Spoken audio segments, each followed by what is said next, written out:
ನಾವು ಡಿಪೆಂಡೆಂಟ್ ಅಲ್ಲ, ಇಂಡಿಪೆಂಡೆಂಟ್. ಭಿಕ್ಷೆ ಎತ್ಕೊಂಡು ಜೀವನ ಮಾಡ್ತೀವಿ. ಡಿಗ್ನಿಟಿ ಆಫ್ ಲೇಬರ್ ಕಿತ್ತು ಬಿಸಾಕಿ ಈ ದೇಶದಲ್ಲೇ ನಮ್ಮ ದೇಶ ಅಭಿವೃದ್ಧಿ ಆಗಿದ್ರೆ ಕೇಳಿ. ಇವಾಗ ನಿಮ್ಮ ಕಲಾವಿದರಿಂದ ಹಿಡ್ಕೊಂಡು ಸಾಹಿತ್ಯ ಕ್ಷೇತ್ರದವರೆಗೆ ನಾನು ನೋಡ್ಕೊಂಡು ಬರ್ತಿದ್ದಂಗೆ ಕನ್ನಡ ಸಂಸ್ಕೃತಿ ಇಲಾಖೆ ಅದು ಸಂಸ್ಕೃತಿಗೆ ಲಾಖೆ. ಅದಕ್ಕೆ ಜಾತಿ, ಅದಕ್ಕೆ ಪ್ರಲೋಭನೆ.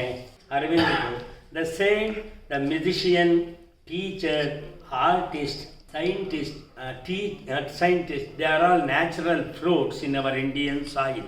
No death, no birth. Aravind no death, no birth. ಅದಕ್ಕೆ ರಾಷ್ಟ್ರೀಯ ಶಿಕ್ಷಣ ನೀತಿ ಅನ್ನೋದಕ್ಕೆ ನಾನು ಹೇಳಿದೆ, ನೈಜ್ಞಾನೇನ ಸದೃಶಂ ಗುರುಕುಲ ಪದ್ಧತಿ ಅಂತಿತ್ತು.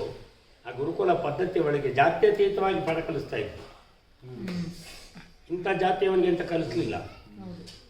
ಆಮೇಲೆ ನೀವು ಅಕ್ಷರದ ಸಾಕ್ಷರರಾದ ಮೇಲೆ ಆಮೇಲೆ ನೀವು ಮಾಡ್ಕೊಂಡಿದ್ದ ಕೆಲಸ. ಗುರುಕುಲದಲ್ಲಿ ಹಂಗೆ ಇರಲಿಲ್ಲ.